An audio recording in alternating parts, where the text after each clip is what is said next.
ऊर्जा का दूसरा चक्र जिसे डेडिकेटेड है नवरात्रि का दूसरा दिन यानी स्वादिष्ठान चक्र। इसकी अधिष्ठात्री देवी है ब्रह्मचारिणी देवी। और यदि इस चक्र पे, इस साइकिक सेंटर पर ऊर्जा यदि ब्लॉक हो जाए तब व्यक्ति आलसी हो जाता है, उसका कोई काम करने का मन नहीं लगता, वह लोभी हो जाता है, बिना काम करे और अधिक धन चाहता है और अधिक सफलता चाहता है, उसकी मेहनत का काम कम करना चाहता है, वह वैमनस्य पैदा करने लगता है, उसके अंदर जेलस आ जाएगी। इस तरह के जो बुरे गुण हैं व्यक्ति के अंदर आ जाते हैं। और यदि किसी व्यक्ति की साइकिक सेंटर ये खुल जाए किसी तरह से तो उसकी आलसपना कम हो जाएगा, वो एक्टिव हो जाएगा, वो कोई भी काम करने में कल के ऊपर नहीं टालेगा, तुरंत तैयार रहेगा। उसका जो व्यवहार है उसमें ग्रीड कम हो जाएगी। ग्रीड कम हो जाएगी तो व्यक्तित्व तो खुलने लगेगा। ग्रीड के कारण आप हर चीज़ को सिकोड़ना चाहते हो, खींचना चाहते हो। और ऐसे व्यक्तियों में जिनके अंदर ग्रीड ज़्यादा होती है उनको प्रोस्टेट के रोग होने की संभावना भी ज़्यादा होती है, क्योंकि आप ऊर्जा को एक ही तल पे खींचते हो, उसे खुलने नहीं देते हो। तो आपको प्रोस्टेट के रोग होने की संभावना रहेगी, आपको जननेंद्रियों से संबंधित रोग होने की संभावना रहेगी, काम वासना से संबंधित रोग होने की संभावना रहेगी। तो ये इन रोगों से छुटकारा पाने का भी तरीका है कि आपका ये चक्र, आपका ये ऊर्जा क्षेत्र फले फूले, आप आलस्य से आगे बढ़ो, आप ईर्ष्या से आगे बढ़ो, वैमनस्य से आगे बढ़ो, आपकी शक्तियां विकसित हों। तो ऊर्जा के इस चक्र के लिए एक देवी कही जाती है जिनका नाम है ब्रह्मचारिणी देवी। ये ऊर्जा का दूसरा चक्र है। और इस चक्र की एक विशेषता और बनाई गई कि 6 पंखुड़ियों वाला इसका डिज़ाइन होता है। और एक एक पंखुड़ी के जो मैंने आपसे वर्णन किया कि आलस्य है, लज और किसी व्यक्ति में जलस है, प्रतिशोध की भावना है, तो ये इस तरह की भावनाएं इनमें व्यक्ति में प्रमुखता से होती हैं। और इसका जो चिन्ह होता है वो क्रोकोडाइल है, मगर। क्रोकोडाइल जो है चूंकि जल में होता है तो ये चक्र भी जल को डिनोट करता है। आप देखो कि प्रोस्टेट के पीछे ब्लैडर है और ब्लैडर में पानी भरा होता है। तो ये चक्रों से का जो ज्ञान होता है वो आपके शरीर के तत्वों का ज्ञान से भी रिलेटेड होता है, क्योंकि ये वो एरिया है जो आपके यूरिन से रिलेटेड होता है, आपके वाटर कंटेंट को डील करता है। जब इसमें प्रॉब्लम्स आएंगी तो आपके बिहेवियर में, जो मैंने आपसे डिस्कस किया, आलस से प्रतिशोध, जलस बढ़ेगी। साथ में आपको जो डिसीज़ होंगी वो डिसीज़ जल से रिलेटेड होंगी। और आपको मैनिफेस्ट कैसे होंगी? प्रोस्टेट की ग्रंथि बढ़ जाना, पेशाब में रुकावट होना, आपके उत्साह में कमी आना, आलस्य होना। तो ये आपके वो लक्षण हैं जो इस चक्र के दूषित हो जाने से होते हैं। इसके मंत्र भी बताए गए हैं और इसकी साधनाएँ भी बताई गई हैं। तो मेरा ये मानना है, व्यक्तिगत अभिमत ये है कि जिस व्यक्ति में इस तरह के भाव हों तो वो ये समझे कि उसका साइकिक सेंटर मूलाधार के ऊपर स्वादिष्ठान चक्र के पास है और वो उस चक्र पे आके रुक गया है। यदि उसको इस चक्र को रोकना है तो उस व्यक्ति को इस चक्र पर ध्यान केंद्रित करना पड़ेगा। और ध्यान करने से अच्छा अवेयरनेस। तो मेरा ये मानना है कि आप जैसे ही अवेयर होते हो, जैसे ही जागरूक होते हो और अपनी जागरूकता बढ़ाते हो, तो जैसे मान लीजिए कि आप आलसी हो गए, आप आलस्य में डूबे हुए हो, तो आलस्य के भीतर जो आपका जागरूकता का केंद्र है उसे बढ़ाएं।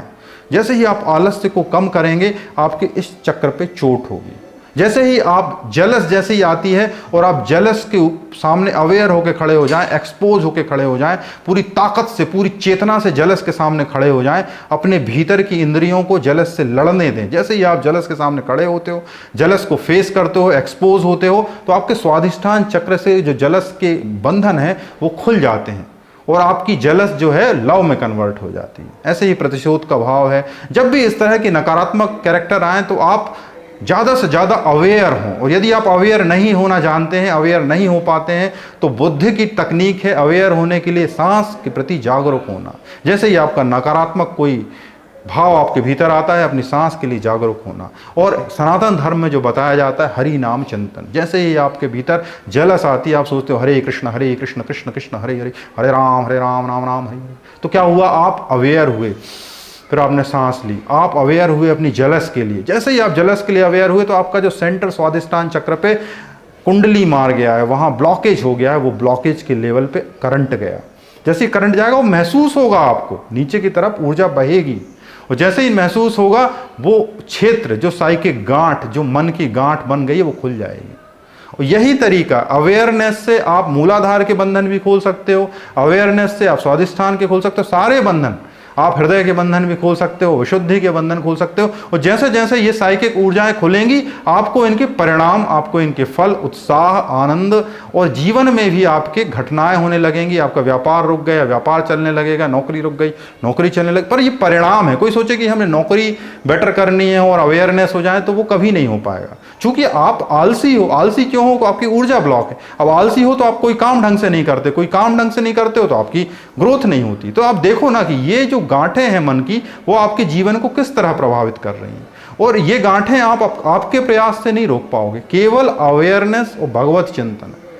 ये दो ही वो तरीके हैं जिनको आप यदि अपने जीवन शैली में ढाल लेते हो, अपने जीवन पे फोकस कर लेते हो, तो आपके जीवन में इनका प्रभाव कम होने लगता है और आपके जीवन में उत्साह, आनंद के अवसर बढ़ने लगते हैं। और जैसे जैसे व्यक्ति के अंदर उत्साह होगा, उसकी मैत्रीपूर्ण व्यवहार होगा, प्रसन्नता पूर्वक होगा, उसकी बुद्धि अच्छी काम करेगी, उसकी स्मृति अच्छी काम करेगी, वो अच्छे डिसीजन लेगा, वो अच्छे से काम करेगा, वो और अच्छा होता जाएगा। जब अच्छा होता जाएगा तो बिजनेस क्यों नहीं चलेगा? तब आपसे लोग प्रभावित होंगे, आपकी दुकान पे बार बार आएंगे। आप कहीं लेक्चर लेने जाओगे, आपकी बात सुनी जाएगी, आप 4 लोगों के बीच बैठोगे, आपका व्यक्तित्व इतना आकर्षक होगा कि लोग आपको देखने लगेंगे। तो आपके जो आप बोलते हो ना कि बिजनेस नहीं चल, अरे आप में दम ही नहीं है। आपके अंदर आपके साइकिक सेंटर जो है ब्लॉक पड़े हुए हैं। आप उन सेंटर पे कभी काम ही नहीं करते हो, क्योंकि आपको बताया नहीं जाता, आपको पता नहीं है, आपको बताने वाला कोई नहीं है। यदि आपके साइकिक सेंटर खुल गए तो आपकी जिंदगी के द्वार भी खुल सकते हैं। ये साइकिक सेंटर ब्लॉकेज ना केवल आपके मन को कुंठित कर देते हैं, आपकी ऊर्जा को रोक देते हैं, आपके जीवन को भी रोक देते हैं और आपका जीवन रुका पड़ा रहता है। फिर आप कुंठित होते हो, परेशान होते हो, कई तरह के मानसिक और शारीरिक रोगों के क्लेश से भरे हुए होते और आपकी जिंदगी ऐसी ही बीतती। मैं सब इसलिए बोल रहा हूं कि इन विषयों को समझना बहुत आवश्यक है। ऐसा नहीं है कि इनको लाइटली लेके जीवन चल जाएगा। आप गोलियां खा खा के अपना जीवन नहीं काट सकते। यदि आपके मन में इतना रोग है तो, यदि रोग हटाना चाहते हो तो रोग को समझना पड़ेगा कि आपके भीतर रोग है। और रोग यदि आप समझ गए कि रोग है, तो जैसे बुद्ध कहते थे कि संसार दुख है परंतु इसके दुख के निवारण का उपाय है, तो ऐसे ही मैं कहता हूं कि आपके मन में रोग है और यदि आप उपाय अपनाओगे तो ये रोग जड़ से दूर होगा। और जब जड़ से दूर होगा तो आपके जीवन में उत्साह होगा, और उत्साह होगा तो आपके जीवन में ग्रोथ होगी। और यदि आप ग्रोथ चाहते हो तो अपने इन साइकिक सेंटरों को प्रोग्रेसिव बनाओ, इनको खोलो, इन गांठों को खोलो, तभी आप आगे बढ़ पाओगे। सुनने के लिए धन्यवाद। हरे कृष्ण।